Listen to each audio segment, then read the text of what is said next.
বাজারে প্রচুর পরিমাণে কমলা পাওয়া যাচ্ছে আর দামও কিন্তু বেশ হাতের নাগালেই। তাই এখনই সময় কমলার জেলি তৈরি করে নেয়া।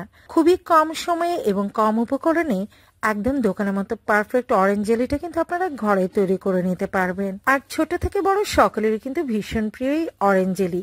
আর স্বাস্থ্যসম্মত উপায়ে যদি ঘরে তৈরি করে নেওয়া যায় তাহলে তো কোনো কথাই নেই।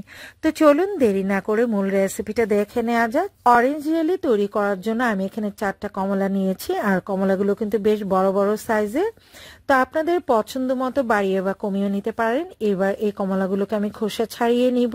আর কমলাগুলো খোসা ছাড়িয়ে নিয়ে আমি এই কমলার কোয়ার উপরে যে সাদা একটা আবরণ রয়েছে সেটাও কিন্তু ক্লিন করে নিব।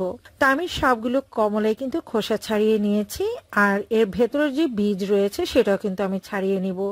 আর অবশ্যই কিন্তু মনে করে বীজটাকে বের করে নিতে হবে, তা না হলে দেখা যাবে যে আপনার অরেঞ্জ জেলিতে একটা তেতো তেতো ভাব থাকবে।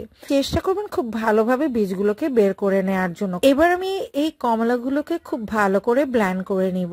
ব্লেন্ড করে নিয়েছি আর একটা ফ্রেশ অরেঞ্জ জুস পাওয়ার জন্য আমি এগুলোকে স্ট্রেনারে ছেঁকে নিচ্ছি। আর লক্ষ্য করলে দেখতে পাচ্ছেন যে আঁশগুলো ছিল সেটা কিন্তু ছেঁকে নেওয়া হয়ে গেছে। আর আমরা ফ্রেশ অরেঞ্জ জুসটা কিন্তু পেয়ে গেছি। আমি যেই পাত্রে রান্না করব সেই পাত্রে সবকিছু মিক্স করে নিব। আর এই পর্যায়ে কিন্তু চুলাটা বন্ধ হয়ে আছে। প্রথমে আমি নিয়ে নিচ্ছি 1 কাপ পরিমাণ চিনি। আর যে ফ্রেশ অরেঞ্জ জুসটা আমি বের করেছি সেটা নিয়ে নিচ্ছি। এখানে মেজারমেন্ট কাপের 2 কাপের মতো আছে। দিয়ে দিচ্ছি 1 চা চামচ পরিমাণ আগার আগার পাউডার। এই সবগুলো উপকরণ খুব ভালো করে একটু মিক্স করে নিব যতক্ষণ না পর্যন্ত চিনির দানাটা গলে যাচ্ছে। কিন্তু এ পর্যায়ে চুলাটা বন্ধ রেখে কাজগুলো করতে হবে। সবকিছু খুব ভালোভাবে মিক্স করে নেওয়া হয়ে গেছে।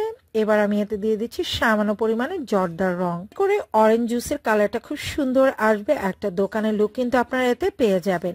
চাইলে কিন্তু কালারটা আপনারা স্কিপ করে যেতে পারেন। আর সবচেয়ে বেটার হয় সামান্য পরিমাণে পানিতে এই জর্দার রংটাকে মিক্স করে মিশিয়ে নিলে, তাহলে খুব দ্রুত কিন্তু এটা মিক্স করে নেওয়া যায়। দিয়ে দিচ্ছি 1 চা চামচ পরিমাণ অরেঞ্জ এসেন্স। সুন্দর একটা ফ্লেভারের জন্য আমি অরেঞ্জ এসেন্সটা অ্যাড করেছি। আর দোকানের কেনা সেই অরেঞ্জ জেলিতে কিন্তু সুন্দর একটা ফ্লেভার পাওয়া যায়। চেষ্টা করবেন অরেঞ্জ এসেন্সটা অ্যাড করার জন্য। আবারও ভালোভাবে সবকিছু একটু মিক্স করে নিচ্ছি। এবার চুলাটাকে জ্বালিয়ে দিয়ে আমি অনবরত নাড়াচাড়ার উপরে রেখে এটাকে জাল করে নিব। চুলার আঁচ অবশ্যই মিডিয়াম টু লোয়ের মাঝামাঝি রেখেই কিন্তু এটাকে জাল করে নিতে হবে। আর অবশ্যই কিন্তু আগার আগার পাউডারটা দিতে হবে যদি আপনারা একদম দোকানের মতো লুকটা পেতে চান। কিছু সময় জাল করে নেওয়ার পর দেখবেন যে আপনার মিশ্রণটা কিন্তু আস্তে আস্তে ঘন হতে শুরু করেছে। তো আমি প্রায় 2 থেকে 3 মিনিটের মতো জাল করে নিয়েছি। এবার আমি একটু চেক করে নিব এই মিশ্রণটা পারফেক্টলি রেডি হয়েছে কিনা।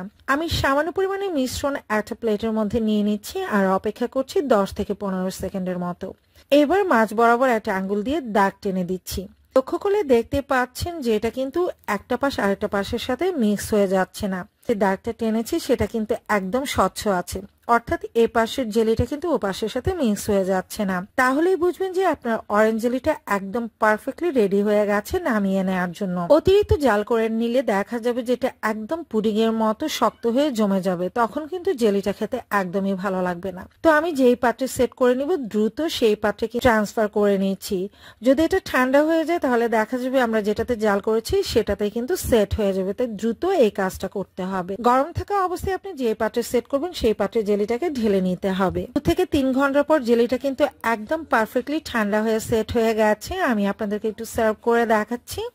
আর দেখতে পাচ্ছেন আমার এই অরেঞ্জ জেলিটা কতটা পারফেক্ট হয়েছে। আমি একটা পাউরুটিতে এটা স্প্রেড করে নিচ্ছি। লক্ষ্য করলে হয়তো দেখতে পাচ্ছেন যে এটা কতটা পারফেক্ট হয়েছে। আর খেতেও কিন্তু ভীষণ ইয়াম্মি হয়েছিল। এভাবে একবার হলে আপনারা অরেঞ্জ জেলিটা ট্রাই করে দেখতে পারেন। আই হোপ নিরাশ হবেন না। রেসিপি ভালো লাগলে লাইক, কমেন্ট এবং শেয়ার করে দিবেন। শুরু থেকে শেষ পর্যন্ত পুরো রেসিপিটি দেখার জন্য সবাইকে অসংখ্য ধন্যবাদ জানিয়ে আজকের মতো এখানেই বিদায় নিচ্ছি।